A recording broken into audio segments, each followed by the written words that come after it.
자, 오늘 말씀을 가지고 좁은 문으로 들어가는 자, 좁은 문으로 들어가는 자라는 제목으로 함께 하나님 말씀 나누도록 하겠습니다.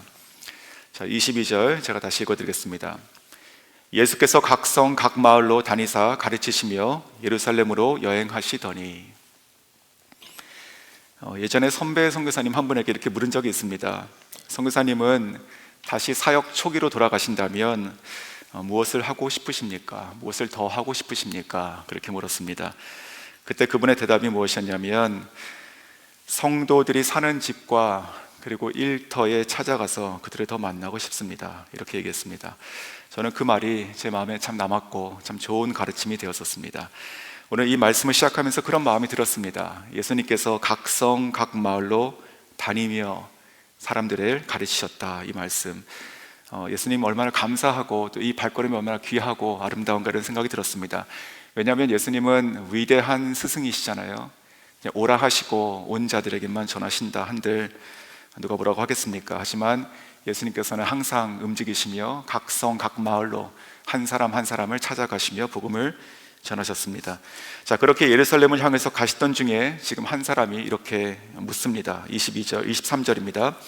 어떤 사람이 여짜오되 주여 구원을 받는 자가 적으니까.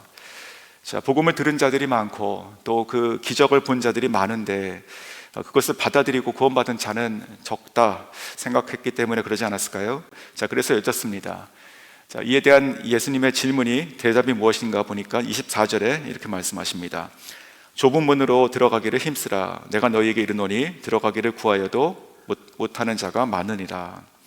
자, 좁은 문으로 들어가기를 힘쓰라 이렇게 말씀하시는데, 자, 여기서 어떻게 우리는 좁은 문으로 들어가기를 힘써야 할까요? 자, 본문을 통해서 세 가지 짧게 살펴보겠습니다. 자, 첫 번째는 거추장스러운 것을 제하여 들어가야 됩니다. 거추장스러운 것을 제하여 들어가라. 자, 좁은 문, 즉 구원에 이르는 문은 좁습니다. 쉽지 않다는 말씀이죠. 그 마태복음 7장에도 이 말씀이 나오는데 거기에서는 조금 더 이렇게 자세히 말씀하십니다. 7장 13절 14절을 읽어드리면, 좁은 문으로 들어가라. 멸망으로 인도하는 문은 크고 그 길이 넓어 그리로 들어가는 자가 많고 생명으로 인도하는 문은 좁고 길이 협착하여 찾는 이가 적음이니라. 자, 좁은 문으로 들어가는 것이 쉽지 않다는 말이 무슨 뜻일까요? 가령 올해 선거가 있지 않습니까? 그 선거를 통해서 한 사람만 이렇게 당선이 됩니다. 자, 그렇다는 뜻일까요? 아니면 우리가 공무원 시험을 준비해서 그 한정된 수가 있으니까 아무리 경쟁을 하더라도 소수는 들어가고 소수는 떨어져야 된다, 그렇기 때문에 이것이 어렵다는 뜻일까요? 자, 그런 뜻이 아닙니다. 이 말의 뜻은 오직 예수 그리스도 한 분만으로, 즉 예수님 외에는 다른 길이 없다, 이 뜻이죠. 그래서 이것이 좁은 문이고 외길이라는 뜻입니다. 예수님께서 친히 말씀하셨죠. 내가 곧 길이요 진리요 생명이니. 이것을 다르게 표현하면 한 길, 이렇게 표현할 수 있죠. 한 길. 그리고 또 말씀하셨습니다. 나로 말미암지 않고는 아버지께로 올 자가 없느니라. 즉 한 길, 한 길입니다. 또 베드로 사도도 말했습니다. 다른 이로서는 구원을 얻을 수 없나니 천하 인간의 구원을 얻을 만한 다른 이름을 우리에게 주신 일이 없음이니라. 한 이름. 자, 이 이름도 하나고 길도 하나고 문도 하나라는 것이죠. 즉 오직 예수 그리스도를 통해서만 들어갈 수 있고 그분의 가르침을 따라서만 들어갈 수 있으니 그래서 좁다라고 하는 것이죠. 자, 이 좁은 문으로 들어가기를 힘쓰라고 말씀하십니다. 힘쓴다. 여기서 쓰인 이 힘쓰다라고 하는 이 표현의 이 원어를 찾아보니까 그 어원이 고통에서 나왔습니다. 고통, 즉 경주하는 것과 비슷한 뜻인데, 그 경주하는 자가 그 경주를 끝까지 마치기 위해서 끝까지 힘을 쓰는 것과 같은 그 단어, 그것이 바로 힘쓰다입니다. 곧 선교지로 복귀하신 우리 배찬식 선교사님 지난 주일 말씀 참 좋았습니다. 너무 제게 은혜가 됐었는데 제가 그런 나눔이 기억이 났었습니다. 선교지에 가셨을 때 초창기 때 일인데, 그때 그 선교사님의 사역은 아침에 나가서 걷고 그리고 전도하고 또 오후에 들어오시고 그렇게 하시는 것이었습니다. 근데 결신자가 이렇게 도통 생기지가 않았다고 했습니다. 그저 아침에 나가면 걷고 만나는 사람들에게 복음을 전하고 다시 오후에 들어오고 또 그 다음날 나가고. 자, 그런데 그때 선교사님의 기도 제목이 뭐였냐 생각해 보니까 족저 근막역을 낫게 해주십시오. 이런 기도 제목이 있었습니다. 그때 발바닥 밑이 닳아서 걷기가 힘든 것이었죠. 저는 그때 그 기도 제목 보고 또 말씀 보면서 힘쓰는 것이 그런 것이 아닌가 이런 생각이 좀 들었었습니다. 자, 그런데 우리가 그렇게 육신의 힘을 쓰는 것만이 문제가 아니라 오늘 이 본문을 통해서 볼 수 있는 것은 이 좁은 문으로 들어가기 위해서 또 한 가지 힘써야 될 것이 있습니다. 그것은 바로 거추장스러운 다른 것들을 제하는 것입니다. 거추장스러운 다른 것들. 자, 당시에 이 말씀을 들었던 사람들은 이 좁은 문 그러면 연상되는 것이 하나 있었습니다. 그것은 예루살렘 그 성을 들어가는 큰 문들 옆에 있는 작은 문들이죠. 즉 보통 우리가 저녁이 되면 문이 닫힙니다. 그러면 출입할 수가 없죠. 하지만 그때라도 출입할 수 있도록 옆에 작은 문이 하나 있었고, 그것을 통해 가지고 사람들이 이렇게 억지로 들어가고 혹은 낙타를 이렇게 집어넣었다는 것이죠. 그래서 예수님께서 말씀하셨던 것 중에서 부자가 천국 가는 것이 얼마나 힘든 것이면 이 낙타가 바늘기에 들어가는 것보다 그것이 훨씬 쉽다 이렇게 말씀하신 적이 있습니다. 그때 그 바늘기라고 하는 것도 우리가 실과 바늘의 그 바늘 구멍이 아니라 그 큰 문 옆에 있는 작은 문을 바늘기라고 불렀습니다. 그래서 마치 그 낙타를 그 조그만 사람이 들어가야 되는 그 문에 이렇게 접혀서 들어가게 하는 것이 얼마나 힘드냐, 이제 그 뜻이었습니다. 자, 그 작은 문으로, 좁은 문으로 들어가야 되는 것을 한번 생각해 보십시오. 그 사람이 자기가 가지고 있는 그 짐들을 다 가지고 들어갈 수 있을까요? 양손에 이 짐들을 다 들고 들어갈 수 있었을까요? 못합니다. 어떻게 들어갈 수 있습니까? 그런 것들 내려놓고 먼저 몸이 들어가고 또 그것을 하나씩 가지고 들어가는 것이죠. 즉 이와 같은 것이 바로 이 좁은 문으로 들어가는 우리들의 자세라 생각이 듭니다. 우리가 예수님 만나기 전에 살았던 그 세상에서 있었던 모든 짐들, 또 모든 나의 생활들, 혹은 모든 욕심들, 내 마음속에 있는 생각들 다 가지고, 그거 다 짊어지고 여전히 다 가지고 좁은 문으로 들어갈 수가 없게 되는 것이죠. 그것은 내려놓아야지만 주님께서 말씀하신 이 좁은 문으로 들어갈 수 있는 것입니다. 사랑하는 성도 여러분, 이 길을 먼저 들어가시고 앞서 가시고 계신 분이 바로 예수님이십니다. 우리가 예수님을 따라서 매일매일 좁은 길을 걷고 있습니까? 주님의 모습을 생각해 보면 주님의 모습은 무겁지가 않습니다. 항상 가볍고 항상 단순하시죠. 우리도 그 모습 따라서 걸어가는 주님의 제자들인데, 정말 거추장스러운 것들을 제하고 정말 볼륨을 줄여서 주님과 같이 가볍게 좁은 문을 걸어갈 수 있는 복된 성도님 다 될 수 있기를 원합니다. 자, 두 번째는 주변이 아니라 길 안으로 들어와야 된다는 것이죠. 주변이 아니라 길 안으로 들어와야 된다. 자, 25절부터 예수님께서 비유를 말씀하시는데 25절 제가 읽어드리겠습니다. 집주인이 일어나 문을 한 번 닫은 후에 너희가 밖에 서서 문을 두드리며 주여 열어주소서 하면 그가 대답하여 이르되 나는 너희가 어디에서 온 자인지 알지 못하노라 하리니. 자, 이 말씀에서 그 집주인은 하나님이시고, 그리고 문을 닫는다라고 하는 것은 이제 구원의 문이 닫힌다라고 하는 말씀이죠. 즉 하나님은 시간이 지난 후에 뒤늦게 와서 그 문 밖에서 두드리며 열어달라고 하는 자들에게 내가 너희를 알지 못한다라고 말씀하신다는 것입니다. 더 이상 구원의 기회가 없다는 말씀입니다. 마치 노아의 방주가 마지막에 120년 후에 문을 닫은 것처럼 안 되는 것이죠. 자, 그리고 나서 이후에 그 문이 닫힌 후에 그 앞에 있던 사람들이 하는 말에 대해서 말과 또 주인의 대답을 보면 26절과 27절에 이렇게 말씀하시죠. 그때에 너희가 말하되 우리는 주 앞에서 먹고 마셨으며 주는 또한 우리의 길거리에서 가르치셨나이다 하나 내가 너희에게 말하여 이르되 나는 너희가 어디에서 왔는지 알지 못하노라. 행악하는 모든 자들아 나를 떠나가라 하리라. 자, 그들이 지금 뭐라고 얘기하고 있습니까? 주님, 내가 주님 앞에서 먹고 마시지 않았습니까? 주님께서 내 앞에 있었던, 내가 있었던 그 길에서 가르치시지 않으셨습니까? 자, 이들의 호소를 한마디로 요약하면 이렇게 얘기하는 것이죠. 예수님, 제가 예수님 주변에 항상 있지 않았습니까? 자, 이 주변이라고 하는 것이 이들의 문제인 것이죠. 주님 앞에서 먹고 마셨지만 주님과 함께 먹고 마시지 않았고, 그리고 주님께서 가르치시던 길에 있었지만 그 가르침을 따라서 주님과 함께 가지 않았기 때문에 그런 것이죠. 이러한 모든 자들이 주변에서 중심으로 길 안으로 들어와야 좁은 문으로 들어갈 수 있는 것이죠. 자, 이러한 현상은 꼭 교회 밖에 있는 그 불신자에게만 해당되는 것은 아닙니다. 교회 안에 있다 하더라도 우리의 모습을 돌아볼 수 있어야 될 것입니다. 우리가 매일 교회 와서 주일날 교회 와서 예배를 드린다, 또 헌금도 한다, 또 봉사도 한다, 너무 좋죠. 하지만 그런 것 자체가 우리의 구원의 증거가 될 수는 없다는 말씀이죠. 오늘 말씀처럼 내가 주님과 함께 먹고 마시고 또 주님이 말씀하실 때 내가 그 언저리에 있었다라고 하는 것이, 그래서 내가 구원의 문에 들어갈 수 있다, 들어간다라고 하는 것과는 다른 것입니다. 진정한 구원받은 백성들은 주님의 말씀을 듣고 그 안으로 들어와서 순종하여 그 길을 따라가며 살아가는 사람들입니다. 사랑하는 성도 여러분, 물론 우리는 모두가 다 믿음으로, 오직 믿음으로 구원을 받습니다.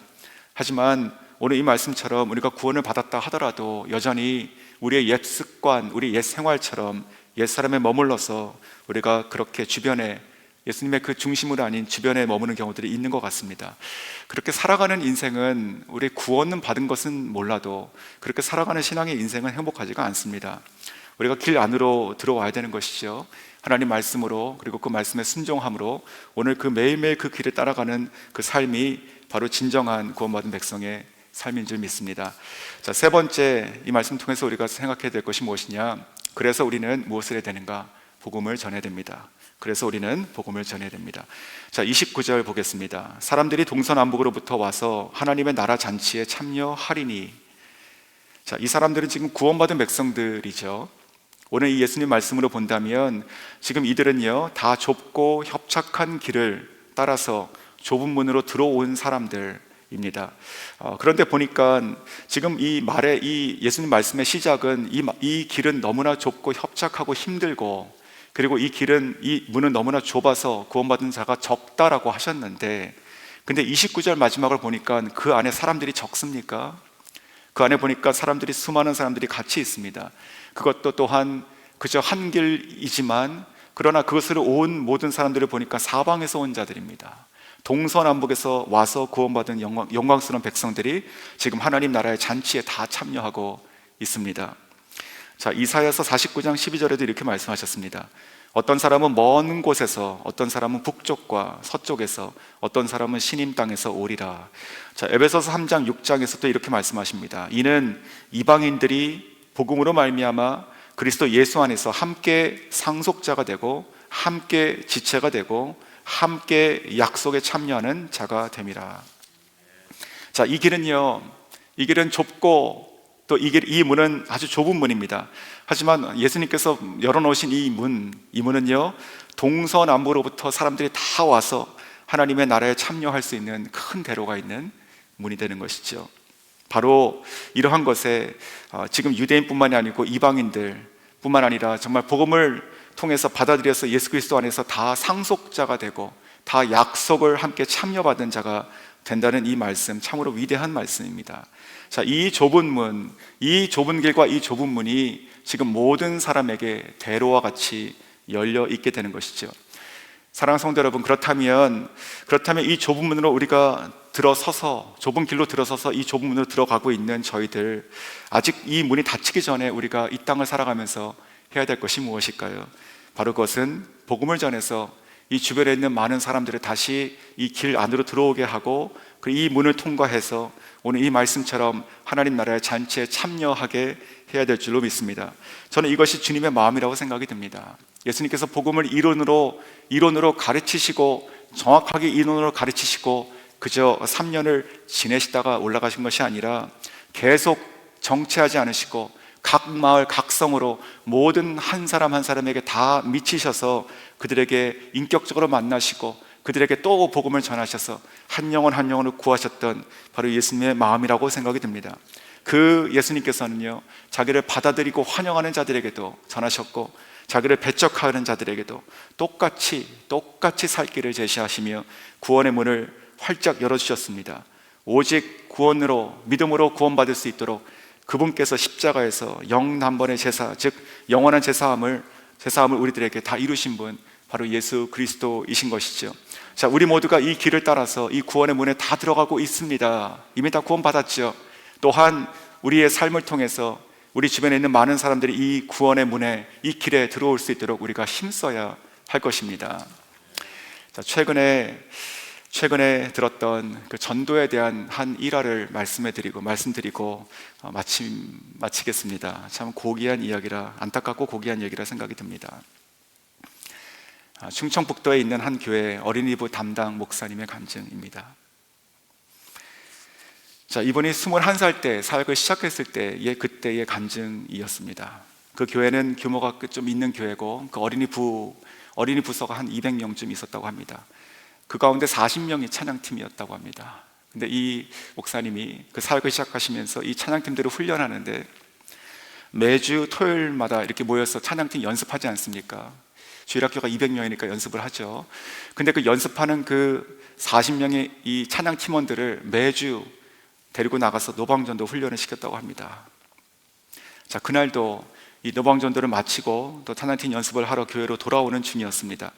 그때 돌아오는 길에 그 옆에 놀이터가 하나 있었는데 그 놀이터에 그 3명의 남자아이들이 있었습니다. 그때 이 목사님께서 그 놀이터 바로 옆에 슈퍼마켓이 있었는데 요 슈퍼에서 이 아이들의 간식을 사줘야겠다라고 생각을 하고 있던 중 그 놀이터에 있던 그 3명의 아이가 눈에 들어왔습니다. 그래서 내가 요 3명까지만 더 오늘 복음을 전하고 그리고 돌아가야겠다 이렇게 생각을 했습니다. 가서 너희들의 이름이 뭐냐, 너희들의 몇 살이냐 이렇게 물어보니까 7살이라고 했던 아이가 2명, 그리고 6살짜리가 1명이 있었습니다. 자, 아이들에게 복음을 전했고 그 3명 중에 1명, 6살짜리 아이가 그 자리에서 예수님을 영접했습니다. 그래서 이 목사님께서는 그에게 내일 교회에 저기 교회가 있는데 저 교회에 몇 시에 유치부 예배가 있으니까 그리로 와라 이렇게 얘기를 해줬습니다. 그리고는 그 아이들, 자기 찬양팀 아이들과 함께 그 앞에 있었던 슈퍼마켓으로 들어갔습니다. 이 목사님이 제일 먼저 들어가고 이렇게 줄을 서가지고 아이들이 이렇게 쭉 들어오고 있었습니다.